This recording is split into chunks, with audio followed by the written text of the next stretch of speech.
नमस्कार दोस्तों, आज के 8 मिनट में 24 खबरों के इस बुलेटिन में आपका स्वागत है। खबरें उन मुद्दों पर जिनसे है आपका सरोकार। मुख्यमंत्री अरविंद केजरीवाल ने ऐलान किया है कि 45 से अधिक उम्र के लोगों के लिए दिल्ली में आज से एक स्पेशल अभियान शुरू किया जा रहा है, जिसका नाम जहां वोट वहां वैक्सीनेशन है। अगर वैक्सीनेशन की कमी नहीं हुई तो इस अभियान के तहत 4 हफ्तों में 45 से अधिक सभी लोगों को दिल्ली में वैक्सीन लगा दी जाएगी। आगामी विधानसभा चुनावों को ध्यान में रखते हुए बीजेपी के राष्ट्रीय अध्यक्ष JP नड्डा के नेतृत्व में महासचिवों की एक बैठक की गई। पार्टी अध्यक्ष के घर पर हुई इस बैठक में 2022 में उत्तराखंड, गोवा, पंजाब, उत्तर प्रदेश और मणिपुर में होने वाले विधानसभा चुनावों के मद्देनजर कई अहम निर्णय लिए गए। उत्तर प्रदेश में क्रमवार क्षेत्रीय, मंडल और जिला स्तर पर बैठकें करके तैयारियों को धार देने को कहा गया है। बैठक में कोरोना काल के दौरान केंद्र और राज्य सरकार द्वारा जनहित में किए गए कार्यों से लोगों को अवगत कराने को कहा गया। बैठक में बंगाल समेत पिछले विधानसभा चुनावों के रिजल्ट से भी सबक लेने को कहा गया है। कोरोना के मद्देनजर पार्टी बड़े स्तर पर चुनावी राज्यों में वर्चुअल सभाओं का आयोजन करने की तैयारी में है। इन रैलियों को प्रधानमंत्री नरेंद्र मोदी, गृह मंत्री अमित शाह और बीजेपी अध्यक्ष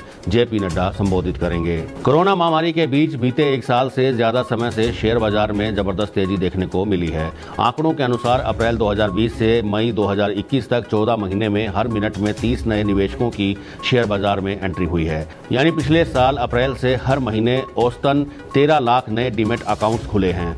इस साल 31 मई तक कुल रिटेल इन्वेस्टर्स की कुल संख्या रिकॉर्ड 6.97 करोड़ हो गई है। भारतीय जनता पार्टी की केरला इकाई हवाला लूट ब्लैकमेल के आरोपों में घिरी हुई है। इसी बीच पार्टी के शीर्ष राष्ट्रीय नेतृत्व ने 3 सदस्यीय स्वतंत्र पैनल बनाया है, जो इस मामले की जांच कर चुनाव में उपयोग किए गए पार्टी फंड की रिपोर्ट हाईकमान को सौंपेगा। इस पैनल में दिल्ली मेट्रो रेल कॉरपोरेशन के पूर्व चीफ E श्रीधरन के अलावा सिविल सेवक CV आनंद बोस और जैकब थॉमस हैं। पिछले साल केंद्र सरकार की तरफ से लाए गए 3 नए कृषि कानूनों के विरोध में किसानों का आंदोलन जारी है। इस बीच पंजाब भाजपा के सीनियर नेता और पूर्व कैबिनेट मंत्री अनिल जोशी ने अपनी ही पार्टी पर सवाल खड़े करते हुए कहा कि अब समय आ गया है कि पार्टी इसका हल निकाल ले, वरना 2022 में भारी नुकसान उठाना पड़ सकता है।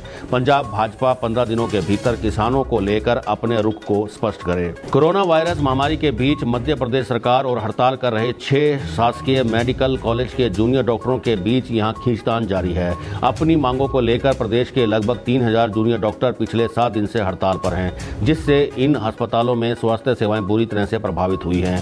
हड़ताल के दौरान डॉक्टरों ने ताली थाली बजाकर सरकार का विरोध किया।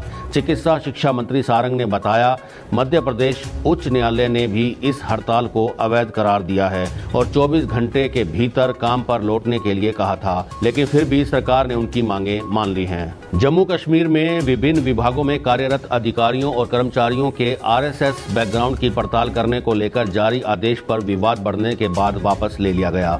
बैकग्राउंड की पड़ताल की खबर के बाद यह अफवाह फैलने लगी कि जम्मू कश्मीर में RSS पर प्रतिबंध लगाया जा सकता है। एक RTI के तहत सुधीर कुमार ने यह ब्यौरा मांगा है, जिसमें विभिन्न सार्वजनिक उपक्रमों, अस्पतालों, बैंकों में कार्यरत कर्मचारियों के भी राष्ट्रीय स्वयंसेवक संघ के साथ संबंधों के बारे में पूछा गया था। इसके अलावा ये भी जानकारी मांगी गई थी कौन कौन शाखा में हिस्सा लेता है। कई कर्मचारियों द्वारा इस मुद्दे पर नाराजगी व्यक्त किए जाने के बाद लेफ्टिनेंट गवर्नर मनोज सिन्हा के प्रशासन ने इस प्रक्रिया पर रोक लगा दी। पुणे जिले के एक औद्योगिक क्षेत्र में स्थित एक रासायनिक संयंत्र में भीषण आग लगने से कम 14 कर्मचारियों की मौत हो गई और 1 दर्जन से ज्यादा लोग लापता हो गए। लापता हुए कर्मचारियों के लिए बचाव कार्य चलाया जा रहा है।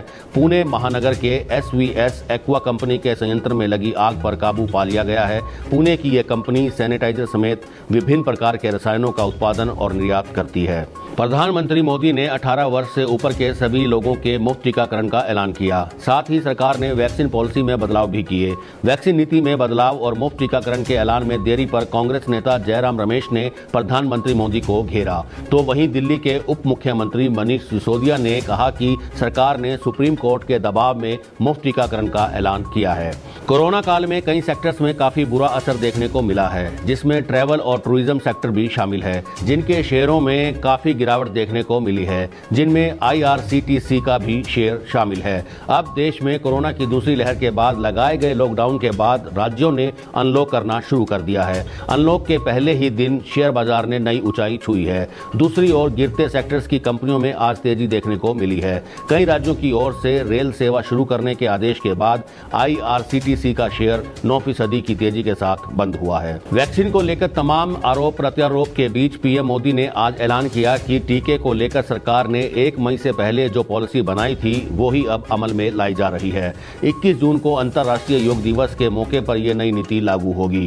केंद्र वैक्सीन कंपनियों से खुद 75% टीके की खरीद करेगा और राज्यों को मुफ्त टीका उपलब्ध करवाएगा। इसके साथ ही उन्होंने पीएम गरीब कल्याण अन्न योजना को दीपावली तक आगे बढ़ाने की घोषणा की है, यानी अब नवंबर तक गरीबों को मुफ्त अनाज मिलेगा। समाजवादी पार्टी के मुखिया अखिलेश यादव ने भले ही अब तक वैक्सीन न लगवाई हो, लेकिन सोमवार को सपा संरक्षक मुलायम सिंह यादव ने गुड़गांव के मेदांता अस्पताल में कोरोना के टीके की पहली डोज ले ली है। उधर बीजेपी ने तंज कसते हुए कहा कि अगर अखिलेश यादव की माने तो आज समाजवादी पार्टी के संस्थापक मुलायम सिंह यादव ने भाजपा की वैक्सीन लगवा ली। ध्यान रहे कि इससे पहले मुलायम सिंह यादव की बहू अपर्णा यादव ने न सिर्फ कोरोना वैक्सीन की पहली डोज लगवाई थी, बल्कि इस दौरान देश में बनी वैक्सीन की जमकर तारीफ करते हुए जल्द से जल्द वैक्सीन लगवाकर कोरोना को हराने की अपील भी की थी। करीब एक हफ्ते पहले देश की जीडीपी के आंकड़े जारी हुए थे। तब से अब तक जीडीपी और देश की इकोनॉमी पर चर्चा चल रही है। आंकड़ों को देखने पर पता चलता है कि जिस साल नोटबंदी हुई उसके बाद से देश की जीडीपी में लगातार गिरावट देखने को मिल रही है। रही सही कसर कोरोना वायरस और उसके बाद देश में लगे लॉकडाउन ने पूरी कर दी। देश में आर्थिक गतिविधियां बंद होने के कारण देश की जीडीपी पर इसका असर पड़ा है। तिमाही आधार पर पिछले साल देश की जीडीपी 24% तक नीचे गिर चुकी है, जो 40 सालों के इतिहास में सबसे खराब है। LIC का IPO आते ही वो एशिया की टॉप 10 कंपनियों में इकलौती भारतीय कंपनी होगी, तो ये कहना गलत नहीं होगा। वास्तव में मौजूदा समय में देश की सबसे बड़ी कंपनी रिलायंस इंडस्ट्रीज एशिया की इस लिस्ट में टॉप 10 में नहीं है, जबकि रिलायंस के चेयरमैन मुकेश अंबानी एशिया के सबसे अमीर आदमी हैं। ब्लूमबर्ग की रिपोर्ट के अनुसार LIC का IPO आने के बाद LIC का मार्केट कैप 20 लाख करोड़ रुपए होने का अनुमान लगाया गया है। सरकार की ओर से इसकी तैयारियां शुरू कर दी गई हैं। इंडियन मेडिकल एसोसिएशन ने प्रधानमंत्री नरेंद्र मोदी से कोरोना महामारी को लेकर फैल रही अफवाहों पर लगाम लगाने के लिए अपील की है। साथ ही उन्होंने प्रधानमंत्री मोदी से अपील कर डॉक्टरों पर हो रहे हमले को रोकने और उसमें हस्तक्षेप करने को कहा गया है।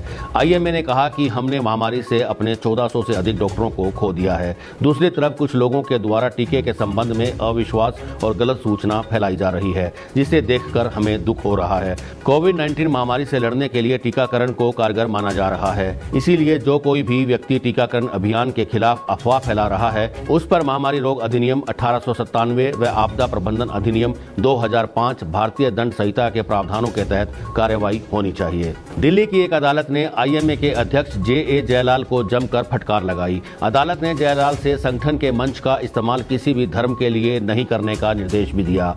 अदालत ने एक याचिका पर सुनवाई करते हुए कहा कि मजहब नहीं सिखाता आपस में बैर रखना। अतिरिक्त जिला न्यायाधीश अजय गोयल की अदालत रोहित झा नाम के शिकायतकर्ता द्वारा लगाए गए आरोपों पर सुनवाई कर रही थी। शिकायत में कहा गया कि एलोपैथिक दवाओं की श्रेष्ठता साबित करने की आड़ में ईसाई धर्म का प्रचार कर हिंदू धर्म के खिलाफ कथित तौर पर अपमानजनक अभियान शुरू किया गया है। साथ ही अदालत ने यह भी माना कि ये मुकदमा एलोपैथी बनाम आयुर्वेद के संबंध में जारी मौखिक द्वंद्व का परिणाम प्रतीत होता है। ऐसे में जयालाल ने अदालत में आश्वासन दिया कि वो ऐसी गतिविधियों में शामिल नहीं होंगे।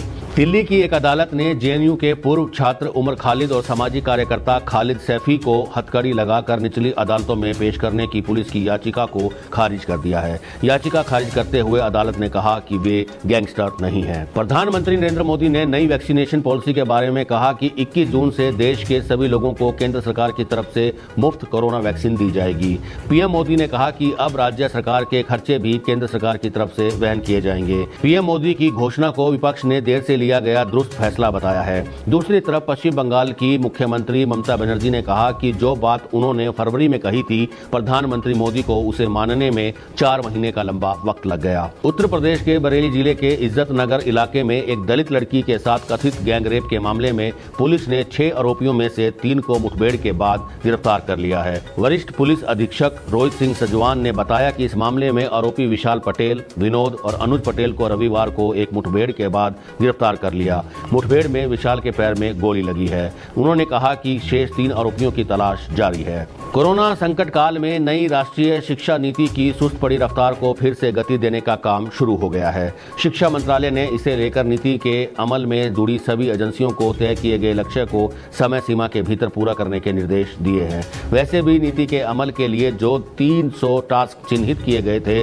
उनमें से करीब 80% टास्क पर इसी साल से काम होना था। इसमें स्कूलों में कोडिंग और डाटा साइंस को पाठ्यक्रम में शामिल करना और विश्वविद्यालयों में दाखिले के लिए संयुक्त प्रवेश परीक्षा शुरू करने जैसी अहम सिफारिशें शामिल हैं। प्रधानमंत्री नरेंद्र मोदी ने कोरोना टीकाकरण नीति को लेकर विपक्ष ने सवाल उठाए हैं। कांग्रेस के पूर्व अध्यक्ष राहुल गांधी ने फ्री वैक्सीन फॉर ऑल के साथ ट्वीट किया, एक सीधा सवाल, अगर टीके सभी के लिए मुफ्त हैं तो फिर निजी अस्पतालों को पैसे क्यों लेने चाहिए। भारत मौसम विभाग ने इन पूर्वोत्तर राज्यों में बारिश और गरज के साथ बारिश के पूर्वानुमान के साथ 7 जून के लिए असम और मेघालय के लिए ऑरेंज अलर्ट जारी किया है। दक्षिण पश्चिम मानसून के मौसम ने पूरे पूर्वोत्तर और उप हिमालय पश्चिम बंगाल के कुछ हिस्सों में अपनी उपस्थिति दर्ज कराई है। मानसून के आगमन के साथ पूर्वोत्तर राज्यों असम, मेघालय, नागालैंड, मणिपुर, मिजोरम और त्रिपुरा में मूसलाधार बारिश शुरू हो गई है। केंद्र सरकार ने शीर्ष न्यायालय से कहा है कि कोविड-19 के कारण अनाथ हुए बच्चों के लिए हाल ही में शुरू की गई पीएम केयर्स फॉर चिल्ड्रन योजना के तौर तरीकों के बारे में अदालत को जानकारी देने के लिए कुछ और समय चाहिए। वहीं सुनवाई के दौरान शीर्ष अदालत ने पश्चिम बंगाल और दिल्ली को मार्च 2020 के बाद अनाथ हुए बच्चों के आंकड़े मुहैया कराने में सहयोग करने को कहा। सुनवाई के दौरान राष्ट्रीय बाल अधिकार संरक्षण आयोग ने कहा कि पश्चिम बंगाल और दिल्ली सहयोग नहीं कर रहे हैं और वे उन बच्चों के ताजा आंकड़े नहीं दे रहे हैं जिन्होंने कोरोना के कारण अपने अभिभावकों को खो दिया है। बीएसई का 30 शेयरों वाला सेंसेक्स सुस्त रूप के साथ खुलने के बाद अंत में 228.46 अंक की बढ़त के साथ 52,328.51, वहीं नेशनल स्टॉक एक्सचेंज का निफ्टी 81.40 अंक की बढ़त के साथ 15,751.65 अंक के नए रिकॉर्ड पर बंद हुआ। तो ये थी आज की 24 अहम खबरें। आप हमारी इस वीडियो को लाइक करें और हमारे इस चैनल को सब्सक्राइब करें। अगर आपको लगता है कि हम कम समय में आपके काम की और अच्छी खबरें आप तक पहुंचा रहे हैं तो आप वीडियो को शेयर जरूर करें। आप सब अपने परिवारजन के साथ हमेशा खुश और स्वस्थ रहें। अब आप अपने दोस्त रवि मोहन को दीजिए इजाजत। News and views with Ravi Mohan के अगले अंक में फिर मुलाकात होगी। जय हिंद, जय भारत।